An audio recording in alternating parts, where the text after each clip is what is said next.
All right, let's be honest for a second. When you first open NeXus, it can be a little bit overwhelming. You look at the menus and the emitters, the fluids, foam, splashes, trails, generators, questions, turbulence, vortices, flocking, explosions, and you're just staring at a massive list of modifiers. That's exactly why I tried to put a little guide together. We're not going to build anything massive here. We're just going to get a nice little overview on all the little modifiers that NeXus has to offer. So if you watched my last video where I was talking about how to bake all the particles with geometry nodes, since the update that was released maybe a day or two ago, the nxCache actually works. I didn't try it yet, so I just wanted to try it live to see if it actually does the job. Here I removed the baking node. Let's go to nxCache. I don't care where it's stored. Let's press build cache. And of course I have this problem. I'll be right back. I will have to reinstall everything. All right, I'm back. I reinstalled it. Let's see if it works. And it does nothing. Building something in the background or what's going on? Build, hello. Build playback inclusion of playback record. I'm honestly still not a fan of this. I'm more of a click one button type of guy. What do I click? Playback? No. Inclusion. Playback. Record. Build. Okay, it only took several tries. Apparently, I don't know if I have to go to record, but I went to record, record, whatever. But from what I'm seeing right now, we're way below the cache size that I had before. Before I was at around maybe 28 gigabytes at 57 frames. Now we have 250 frames. And let's see if I drag it back and it really plays back and forth. I'm impressed. I do like this. Also with the compression, I get so much data cached for little amount of space. We play it, we're around 6 frames per second. I think with the baking and geometry nodes, I was still a bit faster, but I'm taking this because the compression size and the size that it's at is way better. So yeah, that's basically the nxCache. Next up, we have the nxEmitter, which basically just emits all the particles, where you have a bunch of settings where I will go over in a future video. But for now, let's change the birth rate, where you can decide how many particles it should spawn in a certain amount of seconds. Right now we're spawning 10,000 particles per second. I think if you change this, then it's 417 particles per frame. Whatever you choose, whatever you like. Then you can also change the shape to a disk, a sphere, or a custom object. Next up we have the nxGroup. And this one basically is just for organizing the particles into separate groups, so you can just target them later with different modifiers. So for example, if you have one emitter group that, I don't know, shoots the color red, and then you have another emitter that shoots the color blue, and you want some kind of modifier or the gravity, for example, to only affect the particles that have a red color, for example. That's how we can use the nxGroup. Probably not the best example, but basically that's what I would do. So I just set up the gravity, so one group. That means that group 1 just gets the gravity, and the other group, like group 2, the red particles, wouldn't be affected by the gravity. Next up, we have the nxCollider, which comes in handy right now, because I will just add it here, add a plane, make it a bit bigger, put it down here, and then we click on the nxCollider. It basically does what it says. It's just there so the particles can collide with it. Pretty basic, but amazing. Then you go to the object tab here, select your plane as a collider, go back to frame 1, and now the blue particles that are affected still from our groups affected tab should bounce off from this plane. So for the next one, which is called nxConstraints, I just set up a simple emitter, set it to shot. It's 1000 particles per frame or just in total. set the speed to 0, so we just get the particles and they stay stationary. I also went on the display and enabled display constraints because I want to see what's going on. Then I added an nxConstraints. I went there. Let's do it again. Click on this plus. You have different parameters, which I will go over in another video. Let's choose connection at birth, connection birth, press play. And now you see all the particles are somehow connected with a yellow line, or the constraints, as you can see here. So yellow, it means birth. Let's change it real quick just to showcase. To distance, go back, go ahead 1 frame. There you go. Now it's this kind of green bluish color. What you can also do is set a rotate. There's a certain threshold where the constraints will break, which you can use for all sorts of things. Let's press play. At a certain point, the particles should snap. But since I added the distance and not at birth, let's do it again. Birth. Now you should see the particles snap apart, or the constraints just snap. Let's change the rotation a bit down. Let's reduce it by 3. Go to the constraints tab, and here you can play around with the break type. Break 50%, lower, higher, whatever you want. Let's go lower. 2. Now they should break easier. Now let's do 100. Now they should be sticking together a little bit longer. 200. And they're sticking together even further, even longer. And next up we have the nxExplosiaFX. And you need an emitter, so let's add another emitter.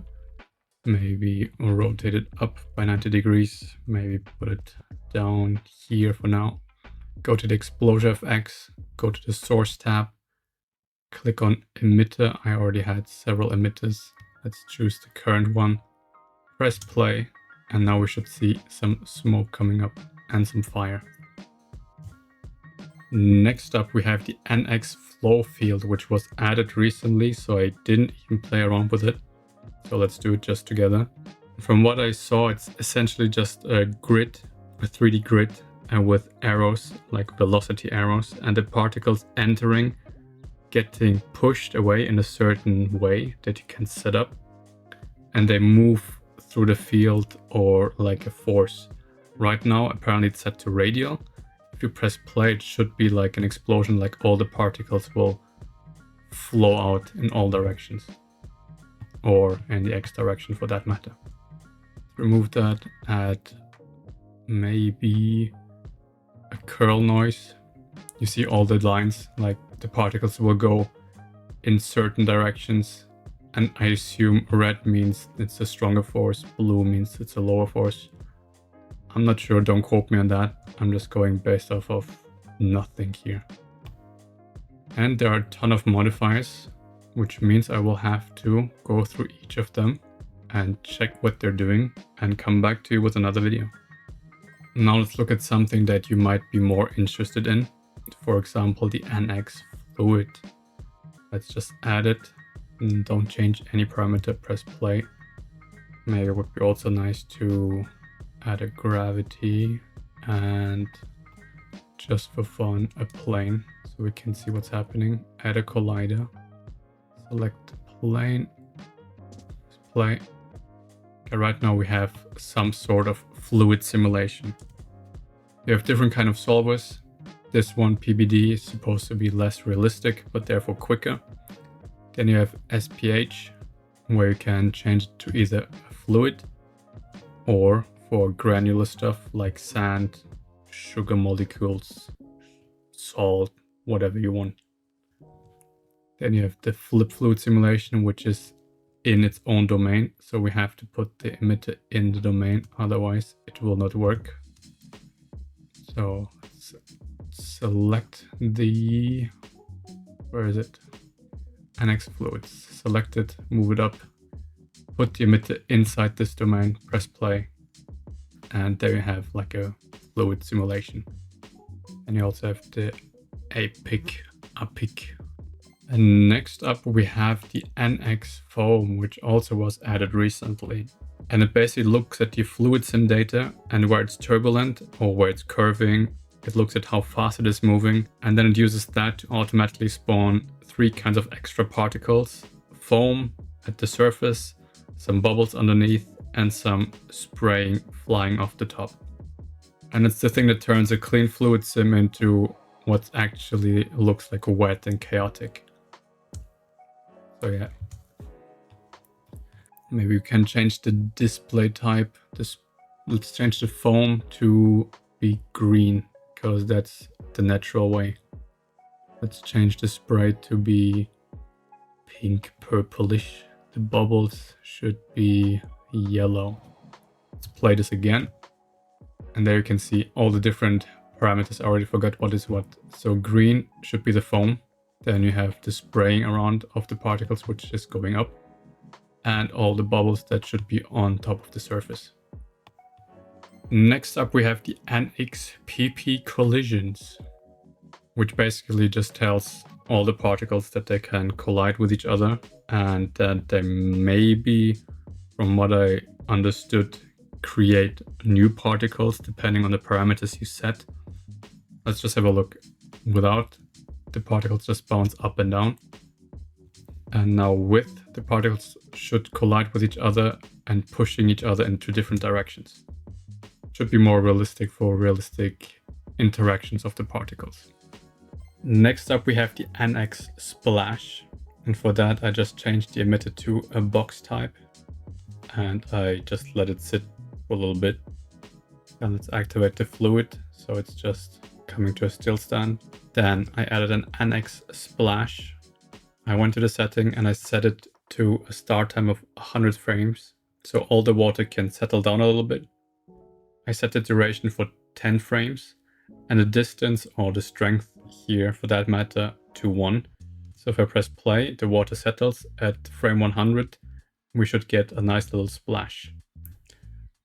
And you can change all the look the way you want by grabbing these handles, chaining it to the way you like. For example, you want your splash to look like whatever this is. Change it, press play, and then you just have a look how it looks like.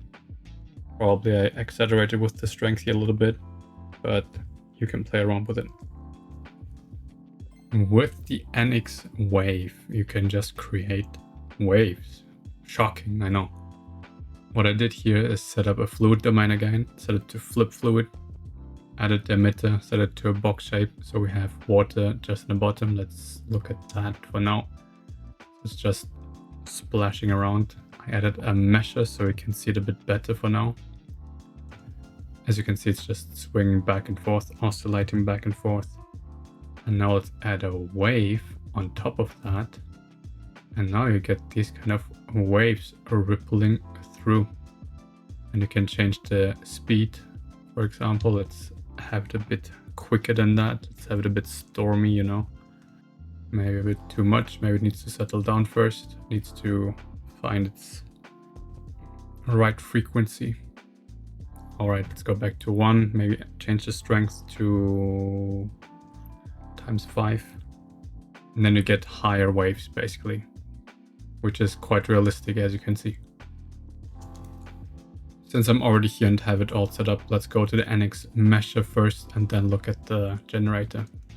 So basically what it does is it takes all your particles that you have, turn it off, and then just connects them together in different manners. Like you can have them bound together as tris or as quads. Play, maybe select, and maybe I did a mistake because I went into edit mode trying to show off.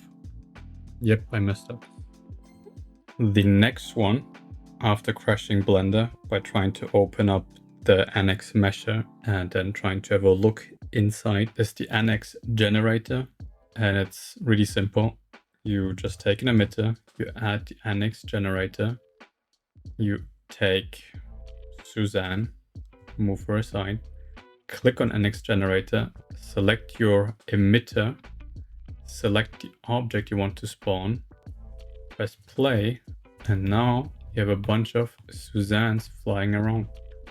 Let's say, for example, you want to know where Suzanne is flying to, or you want to see the trail. You select the nxTrail for that.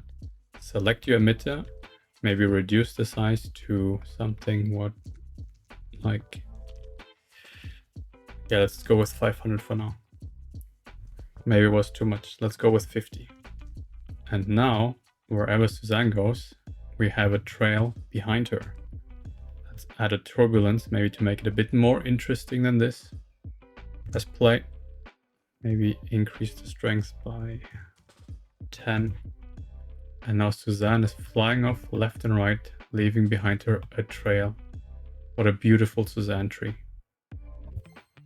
For the next one, which is the logic part, or the nxQuestion, let's maybe go to the emitter, change the display type to maybe, I think we have to change it here in the generator because we're using Suzanne. I don't want to get rid of her. Let's choose color, give her the particle color for now, just blue. Let's see if it works. Now it should be right. Now let's change it to a noise type where we can have these fresh new windows where we can see our noise, how it will affect our particles. Let's crush it down maybe a little bit. It basically means some of our particles will be black, others will be white. And what we can do with nxQuestion, which you could also just do with nxTurbulence, but whatever. You go here, add a question. If our particle is, where is it? Color, right there. If the color brightness is greater than 0.2. So if it's a bit brighter than black, closer to white, let's say, then I want it to change its color to blue. We set it to nothing before. We have white and black. Okay, it should be visible. So all the particles that were above the certain value of 0.2, where is it? Set, no, we have to go here. So each particle that has a value greater than 0.2 will have the color blue. Let's go with 0.8. Now we have less of those particles, or maybe more. Am I stupid? 0.1. Press play again. Anyway, you get the gist. You can change the parameters based on different attributes. Let's say we don't want the color. We don't want it to be based on the age after whatever, let's say 75 frames. They should change the color to blue. Now, there you go. We have blue trails coming off of Suzanne now. Next up, we have the nxBlend. This one blends the parameters between particles that are close to each other. And right now we have two different particle emitters, one blue, one red, that are coming together and just colliding with each other. So right now, as we can see, we still get the blue, we still get the red particles themselves.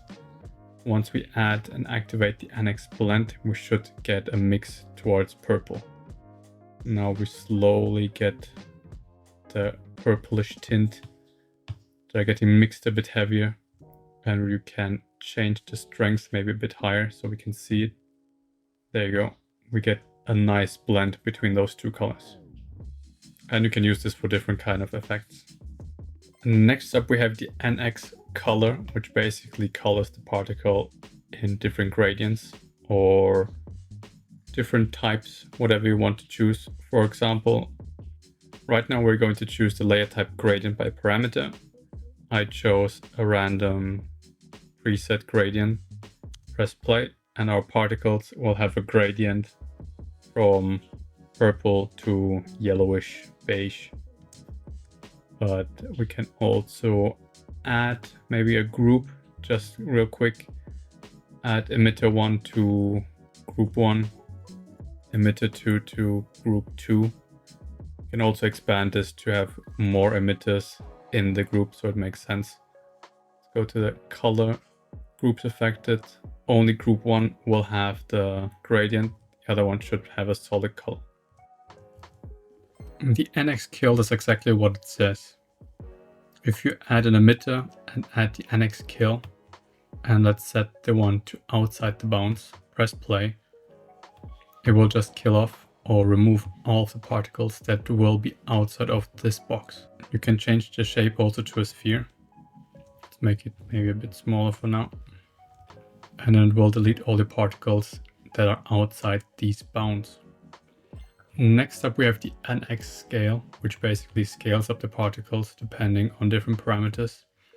Here I set it up that the particles grow in age, so they're getting bigger, and then they're getting smaller, so we have like a gradient of particle sizes. Then you can also play around with the different kind of curves. Make it a bit more exaggerated. And the nxAttract modifier is just attracting all the particles. Right now I made the nxAttract go in a circular motion. And you can see the particles being attracted by the nxAttract. The nxAvoid modifier is basically there, so you can set an object that the particles should avoid or should fly around. Let's change them to freeze, so once they're getting closer, the particles just stay in place. And there you can see the detection distance is a bit too far off. Let's reduce this to 0.1. Now they're stopping closer to the surface of the sphere. The nxCover modifier basically covers the surface of an object. In this case, it's the Suzanne model, and we've set everything to change color once they're hitting their target. The nxDendrite, I honestly don't know. I couldn't find much about how to use this. It's basically for organic growth if you want the branches to go like a tree branch, for example, like one trail splits into 2, splits into 4, and so on and so on. Let's have a look. I was just playing around with it. You can grow your particles like this in this weird, maybe bacteria, virus form, whatever you want to call it. So you have different kind of branches available. You have a network, you have whatever these two are, and there you go. The network looks somehow like this, maybe more like a 2000 screensaver modifier. This one I have no clue. I will have to check it out. These ones pop up random particles. This one just grows into a random shape. Still have to play around with it, and I will come back once I know more about this modifier. With nx direction, you can just redirect all the particles, like the wind modifier, for example. So right now we have a modifier that's pushing it to the right, another one pushing it a bit down, another one on top of there. So you can basically redirect where your particles are going. And I think the advantage of this would be they keep their speed, I think, from the original modifier. So they should all go still with the 1.5 meter per second, compared to a wind modifier that would speed up the particles. The nxDrag modifier is basically for the air resistance or the water resistance. So the particles go through a different medium. Right now it's set to water. And if I press play, you can see the smaller particles are floating up faster than the bigger ones. The nxExplode basically does what it says. It's just there to make the particles explode. And right now I've triggered everything at frame 15. So on frame 15, the modifier will kick in and make the particles explode in all directions. We can also change this to the particle age. For example, every particle that has an age of 15, it will just keep on exploding. So after the 15th frame, we will only have particles that are being exploded or being thrown out. The nxFlock is basically like if you have a bunch of birds or a bunch of fish or like moths and you want them to fly around something. For example, let's imagine this dot is a lamp and you have moths that are attracted to it and flying around it. So instead of having the particles just go in a straight line like this, let's activate it. They're going to fly a bit more like a swarm or I guess what insects would do. Unpredictable, I guess. The nxFollowGeometry or FollowGeo basically, again, like all the modifiers, does what it says. The particles are coming out and they should follow the geometry. And then you can, again, play around with all the settings depending on what you want, but they're there to follow the geometry. Let's add a sphere before. Let's make it smaller. Let's add this one in here. Now let's take the eyedropper. So some particles are being caught by the sphere, others by this cylinder. nxGravity. With nxInfecture, you can trigger the particles to start spreading around from a certain area of a model. Let's have a look. So the particles are being generated. There's this little sphere that just attacked or went into the region of the particles, and now the particles change their color or their attributes.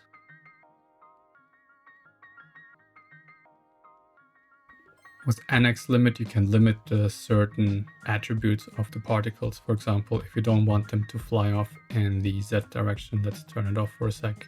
Right now the particles are flying everywhere. Let's turn the nxLimit on. Let's set the max range of Z to 100. And right now they should stay in a sort of plane. Let's limit the minimum range as well. Right now they're staying in the bounds of the emitter. And the nxPush modifier is good if you want the particles to be spread by a certain distance. For example, our particles have a radius of 3 centimeters right now. And we want all of them to touch each other, so no particle should intersect. Right now, after playing, all the particles should just touch each other without intersecting. With nxRotate, you can just rotate all of your particles. If you want to create maybe a tornado or just a blender or a mixer, whatever you want to call it. You can also change the speed multiplier. With nxSpeed, you can change the particle speed after they've been emitted already. Right now, I want them to start with a regular speed of 1 meter per second. But now if I add the nxSpeed, the particles should accelerate over time. The nxSpin is acting a bit different than the nxRotate because the nxSpin is on an individual basis for each particle instead of acting on the whole group itself. So right now I set the speed to 0, so we can just have a look on what the nxSpin is doing. We're generating the particles and the particles themselves are spinning. With nxSticky, you can make particles stick to an object. Right now, let's imagine you have some crystals and you want to roll a ball over it. So the crystals or the particles will stick on this ball. We have seen the nx turbulence before, but let's just have a look at it by itself. Instead of having the particles go into one direction and you want them to move a bit up and down or a bit random, you can use the nx turbulence modifier. The nx vorticity creates like these vortex-like motions in the particles. For example, here we have a fluid domain with a wave generator on top of it. Let's have a look on how this looks without anything attached to it. So we get these nice wave motions. Let's look at it from top. So basically you have the particles going from bottom to top, basically, if you want to break it down as simple as possible. And with it activated, we will get more of these swirling effects in the water. For example, here we have it slightly. Maybe we can increase it a bit more. That was a bit too much. Get some kind of swirls left and right, down at the bottom. You get them left and right, but you can also overdo it. Like this, for example. And the nx wind basically redirects all the particles in the direction of the arrow here. Let's increase the speed. Maybe a bit lower. Let's go negative. So it's being sucked into a vent, for example. I gotta be honest with you, the nxUpres, I haven't used it that much for now. And I think it's basically if you want to work with a lower particle count, but then want to transfer all of them to a higher particle count while keeping the look of the low emitter count, then you can use the nxUpres. So right now I have cached the particles with only 10,000 particles and a radius of 3 centimeters to one that will have 100,000 particles and is 1.5 centimeters. So if we press play, right now it should look like it is a low-res particle simulation. That is how the low-res version was looking like before. Let's turn this off for a sec. Let's play this again. And this is how it would look like if we use the emitter with the higher particle count and lower particle amount. Let's activate both again. You can see the difference.